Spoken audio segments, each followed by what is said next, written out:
ഈ കാണുന്നതാണ് നെല്ലിയാമ്പതിയിലെ LP school. ഇത്രയും മനോഹരമായൊരു സ്കൂൾ നമ്മുടെ പാലക്കാട് ജില്ലയിൽ വേറെ ഇല്ല കേട്ടോ.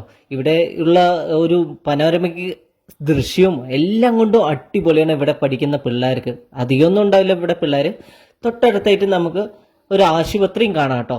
ഇതാണ് നെല്ലിയാമ്പതിയിലെ ആശുപത്രി.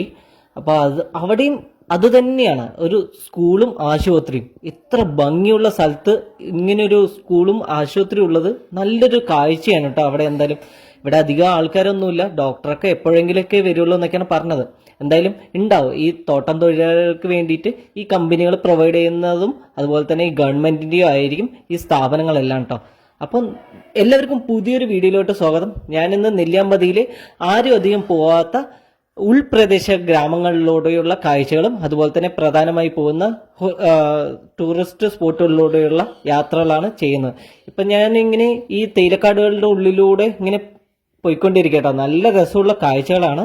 നമ്മൾ ബസ്സിലൊക്കെ വരുമ്പോൾ കാണാത്ത ഒരുപാട് തരം കാഴ്ചകളാണ് ഇവിടെ കാണുന്നത്. നമ്മൾ മൂന്നാറിലെ ഗ്യാപ്പ് റോഡിന്റെ ആ ഫീലൊക്കെ കിട്ടും ഈ വഴി വന്നാൽ കേട്ടോ. തേയിലക്കാടുകൾക്ക് ഇടയിലായിട്ട് സിൽവർ ഓക്ക് മരങ്ങൾ ഇങ്ങനെ തലപൊക്കി നിൽക്കുകയാണ്, ഞങ്ങൾ ഇവിടെ സംരക്ഷിക്കണമെന്ന് പറഞ്ഞിട്ടാ.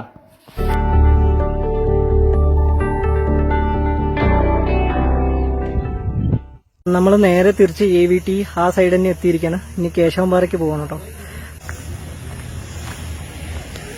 നല്ല വിശപ്പ് തോന്നിയപ്പോൾ ഒരു മാംഗോ ബാർ വാങ്ങിച്ചിട്ടുണ്ടേ. ഇനിയിപ്പോ നമ്മൾ താഴെ പോയിട്ട് ചീതാറ് കൊണ്ട് പോകുന്ന വഴിക്ക് കുറെ തട്ടുകടകളുണ്ട്. എനിക്ക് തട്ടുകടയിൽ നിന്ന് കഴിക്കാനാണ് ഇഷ്ടം. അപ്പം നമ്മൾ അവിടെ പോയിട്ട് ഭക്ഷണം കഴിക്കാം. ഇപ്പൊ കേശവൻപാറയ്ക്കുള്ള വഴിയാണ് കേട്ടോ. അത് ഫുൾ കാടാ. ഈ ഇടതുവശത്തായി കാണുന്നത് ഒരു കാടല്ല കേട്ടോ, അതൊരു പഴയൊരു ബംഗ്ലാവാണ്. അതെല്ലാം കാട് പിടിച്ച് പൊളിഞ്ഞ് കിടക്കുന്ന ഒരു ബംഗ്ലാവാണ്. അതിന് തൊട്ടപ്പുറത്തായിട്ട് വേറൊരു ബംഗ്ലാവും വാച്ച് ടവർ എന്തൊക്കെയോ ആണ് കേട്ടോ ഇവിടെ ഉള്ളത്. ഇതാ നമ്മളങ്ങനെ കേശവൻപാറയിൽ എത്തിയിരിക്കണം. ഈ പാറയുടെയൊക്കെ ഒരു പാറ്റേൺ നോക്കി വെള്ളം ഒഴുകി ഒഴുകി ആ വഴി ഇങ്ങനെ കാണിക്കുന്നു. ദേ കണ്ടില്ലേ, അവിടെ ഒരു ഗോഡൌൺ പോലെ എന്തോ ഉണ്ട് കേട്ടോ. അതൊരു പണ്ടത്തെ വാച്ച് ടവറാന്നൊക്കെ പറയുന്നത് കണ്ടു. പക്ഷെ അവിടെ ഇപ്പൊ ആരും താമസമില്ല, ഫോറസ്റ്റിന്റെ എന്തൊക്കെയോ ബിൽഡിങ്സ് ഒക്കെ ആണെന്നാണ് പറയുന്നത്. കുറെ പേര് ഇതാ ഇങ്ങനെ കയറി ഇറങ്ങി വരുന്നുണ്ട് കേട്ടോ. ഇതാണ് കേശവൻപാറ. കുറച്ച് അങ്ങോട്ട് പോയാൽ നല്ലൊരു വ്യൂ കാണാൻ പറ്റും. പോത്തുണ്ടി ഡാമൊക്കെ നമുക്ക് അവിടെ നിന്ന് കാണാം കേട്ടോ. പിന്നെ അതുകൂടാതെ ഇതൊരു പഴയൊരു ബംഗ്ലാവാണ്, പൊളിഞ്ഞു കിടക്കുക. പിന്നെ ഈ കേശവൻപാറയായിട്ട് വേറൊരു കഥ കൂടെ ഉണ്ട്. അത് ഞാൻ അവിടെ പോയി നമ്മൾ കാഴ്ചകളെല്ലാം കണ്ടുവരുമ്പോൾ പറയാം. സ്ത്രീകളും കുട്ടികളും വയസ്സവരും എല്ലാവരും വരുന്നുണ്ട് കേട്ടോ. ഈ പാറകളൊന്നും അധികം വഴുക്കലില്ലാത്തതാണ്, അതുകൊണ്ട് അപകടം തന്നെ ഇല്ല. പിന്നെ അതുകൂടാതെ തന്നെ കുത്തനെയുള്ള കയറ്റങ്ങളൊന്നും അല്ല കേട്ടോ. നേരെ എത്തിച്ചേക്കാം.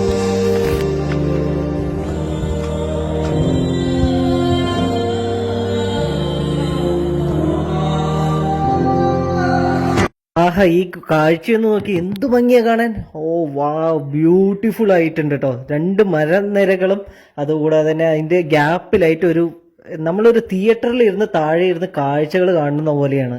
ഇത് കണ്ടില്ലേ, എല്ലാവരും ഇരുന്ന് ഇങ്ങനെ ആസ്വദിക്കാം കേട്ടോ. ശരിക്കും ഇവിടെ ഒരു 3 മണിയായിട്ടും നമുക്ക് ഈ ഒരു സന്ധ്യാനേരം ആവണതിന് തൊട്ട് മുമ്പുള്ള കാഴ്ചകളാണ്. അത് കാരണം തന്നെ വെയിലധികമില്ല, നല്ല കാഴ്ചകളാണ് എല്ലാവരും ഇരുന്ന് കാണുന്നത്. നമുക്ക് കുറച്ചുകൂടി താഴെ ഇറങ്ങി പോയിട്ട് കാണാം കേട്ടോ. ആ ദൂരെ കാണുന്നതാണ് പോത്തുണ്ടി ഡാം. അതിന് സൈഡിലുള്ള മലനിരകളും കാണുന്നുണ്ട്. പിന്നെ ഒരു കോട ഇടയ്ക്കിടയ്ക്ക് വന്നും പോയിക്കൊണ്ടിരിക്കണം, മഴയും അതുപോലെ ഇങ്ങനെ വന്നുകൊണ്ടിരിക്കണം. ഈ സൈഡിലൂടെ ഇങ്ങനെ വെള്ളം ഒഴുകിയ വഴിയിലൂടെ നമ്മളിങ്ങനെ നടന്നു പോയാൽ താഴെ എത്തിച്ചേരാം. താഴെ എത്തിച്ചെന്നാൽ കുറച്ചുകൂടി ഒരു കൊക്ക രീതിയിൽ ഇതാ ഇവിടെ എത്തിയ ഒരു കൊക്കയുടെ അടുത്ത് നിന്ന് കാണുന്ന കാഴ്ചകൾ പോലെയുണ്ട്. കൊടൈക്കനാലിലെ ഊട്ടിയൊക്കെ പോയ പോലെ ഒരു കാഴ്ച. ഇത് കണ്ടില്ലേ, ഇവിടെ ഒരു മുൾവേലി വെച്ചിട്ടുണ്ട്. ഇവിടെ നിന്ന് കാഴ്ചകൾ കാണണം. താഴോട്ട് ഇറങ്ങി പോകാനുള്ള ഒരു സംവിധാനവും ഇല്ല കേട്ടോ. കാരണം ഇവിടെ ഒരു ഗൈഡോ അല്ലെങ്കിൽ ഒരു വാച്ചറോ ഫോറസ്റ്റിന്റെ അധികാരികളോ ആരുമില്ല. അപ്പം നമ്മുടെ സ്വന്തം സംരക്ഷണവും സുരക്ഷയും നമ്മൾ തന്നെ നോക്കണം കേട്ടോ. അതാണ് ഇവിടെ ഒരു പോരായ്മ.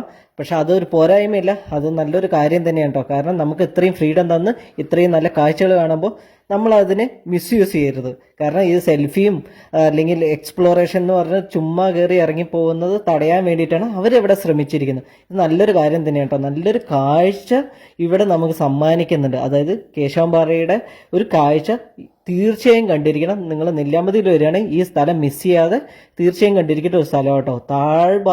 താഴ്വാരം ഇങ്ങനെ ഇരുന്ന് കാണാൻ എന്ത് ഭംഗിയല്ലേ. താഴോട്ടൊക്കെ ഇങ്ങനെ പണ്ട് ഇറങ്ങിപ്പോയ കാഴ്ചകളൊക്കെ കാണാം. അതുപോലെ തന്നെ പോത്തുണ്ടി ഡാമിലോട്ട്, ഇവിടെ നിന്ന് ആരെങ്കിലും താഴോട്ട് വീണാൽ നേരെ എത്തുന്നത് പോത്തുണ്ടി ഡാമിലോട്ടായിരിക്കും കേട്ടോ. ഇവിടെ വന്നാൽ അട്ട ഉണ്ടാവാനുള്ള ചെറിയ ചാൻസ് ഉണ്ട്, മഴക്കാലത്ത് മാത്രം കേട്ടോ. പിന്നെ വന്യമൃഗങ്ങളുടെ ശല്യമൊന്നും ഇതുവരെ റിപ്പോർട്ട് ചെയ്തിട്ടില്ല ഇവിടെ. അവരുടെ ശല്യം ഇല്ല എന്ന് തന്നെ പറയാം കേട്ടോ. ഇത് കണ്ടില്ലേ, മേലെ ആ പാറയിൽ ഇരുന്നിട്ടാണ് നമ്മൾ ഇത്രയും നേരം കാഴ്ചകൾ കണ്ടത്.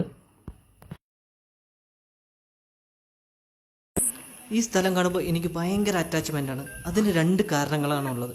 ഒന്ന്, ഇതിൻ്റെ സൗന്ദര്യം തന്നെയാണ്.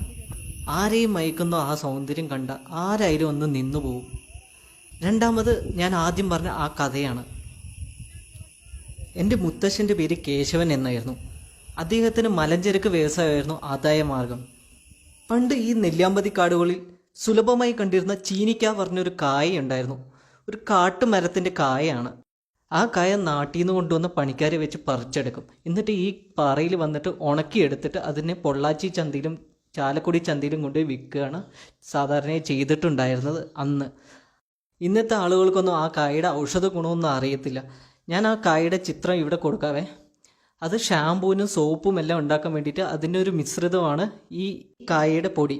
അപ്പം ഞാൻ പറഞ്ഞു വരുന്നത്, ഈ പാറയിൽ വെച്ചിട്ടാണ് അന്ന് ഉണക്കിയിട്ടുണ്ടായിരുന്നത്. അപ്പം മുത്തശ്ശൻ്റെ പേര് കേശവൻ എന്നും ഈ പാറയിൽ വെച്ച് ഉണക്കിയത് കാരണം കേശവൻ്റെ പാറ എന്ന് അന്ന് വിളിപ്പേരുണ്ടായിരുന്നു. അത് ചിലപ്പോൾ ഇത് തന്നെ ആയിരിക്കാനുള്ള സാധ്യതയുണ്ട്. ഞാൻ കേശവമറിയിൽ നിന്ന് അങ്ങനെ ഇറങ്ങി ഇതാ ഇവിടെ സീതാർ കൊണ്ട് പോകുന്ന വഴിക്കുള്ള ഒരു തട്ടുകടയിൽ കയറി കേട്ടോ. ഇവിടെ ഇഷ്ടം പോലെ തട്ടുകടകളുണ്ട്. ഇവിടുത്തെ ഫേമസ് എന്താ പറഞ്ഞു കഴിഞ്ഞാൽ നല്ല ചൂട് കപ്പയെ പുഴുങ്ങിയതും പിന്നെ അതിൻ്റെ മേലെ ഒഴിച്ച ബീഫ് അല്ലെങ്കിൽ ഇറച്ചിക്കറി, അതും അല്ലെങ്കിൽ മീൻകറി. ഇതാണ് കേട്ടോ. ഞാനിവിടെ ഫുഡ് കഴിക്കാൻ നിർത്തിയതാണ്. കപ്പയും ബീഫും അങ്ങനെ ഒരുപാട് ഐറ്റംസ് ഉണ്ട്. ഇവിടെ കുറേ ചേച്ചിമാരാണ് കേട്ടോ നടത്തുന്നത്. അവരവരുടെ വീട്ടിൽ നിന്ന് ഉണ്ടാക്കിയിട്ട് കൊണ്ടുവന്നു. നല്ല ടേസ്റ്റ് ഉണ്ട്, നല്ല ക്വാണ്ടിറ്റിയും ഉണ്ട്. ഒരു 5 സ്റ്റാർ ഹോട്ടലിൽ ആർഭാടം ഇല്ലെന്നേ ഉള്ളൂ, പക്ഷെ അടിപൊളിയാണ്. ഇവിടെ ഒന്നും ഭക്ഷണം കഴിക്കുമ്പോൾ നല്ലൊരു കാഴ്ചയാണ് കേട്ടോ. അതിൻ്റെ ഫ്രണ്ട്